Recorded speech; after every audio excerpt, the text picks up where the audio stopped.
জানুয়ারি মাসের শেষ সপ্তাহ থেকে শিলিগুড়ির বেঙ্গল সাফারি পার্কে দেখা মিলবে জঙ্গলের রাজা সিংহের। রবিবার বিকেলে শিলিগুড়ির বেঙ্গল সাফারি পার্কে সংবাদ মাধ্যমের মুখোমুখি হয়ে এমনটাই ঘোষণা করলেন রাজ্যের বন প্রতিমন্ত্রী বীরবাহা হাঁসদা। জানা গিয়েছে, কেন্দ্রীয় জু অথরিটি অফ ইন্ডিয়ার তরফ থেকে সিংহ আনার ক্ষেত্রে বেঙ্গল সাফারি সিলমোহর পেতে ত্রিপুরা রাজ্য থেকে সিংহ আনার জন্য ইতিমধ্যে প্রক্রিয়া শুরু হয়ে গেছে। জানা গেছে, আগামী বছর থেকে ত্রিপুরা থেকে এই সিংহ আনার প্রক্রিয়া শুরু হয়ে যাবে। তবে জানুয়ারি মাসের শেষ সপ্তাহ থেকে পর্যটকরা এই সিংহ আনার সাফারি করতে পারবেন। দেখুন, জুয়ের যে আমাদের প্রকল্প পাস হয়েছে তাতে অনেক অ্যানিমেলই রয়েছে। তো পাস হয়ে তারপরে ধরুন এনক্লোজার করা, করে বিভিন্ন জুয়ের সঙ্গে কথা বলা, সেই অ্যানিমেল নিয়ে আসা, এটা একটু সময় লাগে। মানে এনক্লোজার প্ল্যান করা। আর বেঙ্গল সাফারি অন্য জুয়ের মতো নয়, তো মানে ন্যাচারাল জায়গায় একটা জু তৈরি করা, এখানে এরিয়া বেশি দেওয়ার কথা থাকে, তো সময় লাগবে, কিন্তু হবে।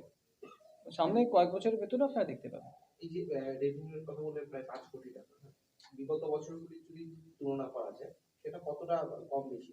দেখুন, গত ফাইন্যান্সিয়াল ইয়ারে সব মিলিয়ে আমাদের রেভিনিউ হয়েছিল 5,67,00,000 টাকার কাছাকাছি। তো এবারে নভেম্বর অবধি আমরা প্রায় 5-এ পৌঁছে গেছি। আমাদের আশা আছে যে আমরা 7-এর কাছাকাছি যেতে পারবো। সেটা কি মানে রেকর্ড, মানে হাইয়েস্ট? হ্যাঁ, বেঙ্গল সাফারি তো আমি আশা রাখবো যে ওনারা প্রতি বছর রেকর্ড করবেন, প্রতি বছরই বাড়বে, মানে ভাঙবেন সেটা। গত বছর রেকর্ড এবছর ভাঙবেন আশা করি, পরের বছর রেকর্ড তারপরের বছর ভাঙবেন।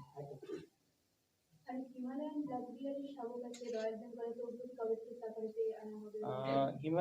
ব্ল্যাক বেয়ারের শাবক আর মানে 15 থেকে 20 দিনের মধ্যে আমরা ছাড়বো। ও ছাড়ার মতো বয়স হয়ে গেছে। রয়্যাল বেঙ্গলও ধরুন আমরা জানুয়ারি মাস নাগাদ টার্গেট নিচ্ছি ছাড়া, ওকেও ছাড়বো আমরা বাইরে। মুভমেন্টের সেন্স চলে এলে আমরা ছাড়তে পারবো, কারণ সাফারি মানে তো বাস থাকে, তো মানে বাচ্চা, তো মানে মুভিং জিনিসের প্রতি অ্যাট্রাকশন থাকে। মানে মা ডাকলো না শুনলে এগিয়ে গেলে অ্যাক্সিডেন্ট হতে পারে, সেটা দেখে ট্রায়াল দিয়ে তারপর আমরা ছাড়বো।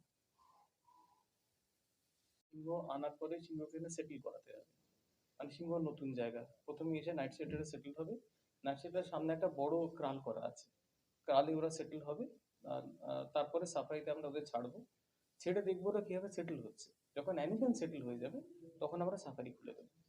কারণ সাফারি মানে দেখুন ভেতরে বাস ঢুকবে। এরা আসছে ত্রিপুরা জু থেকে, ছোট জায়গায় থাকতো।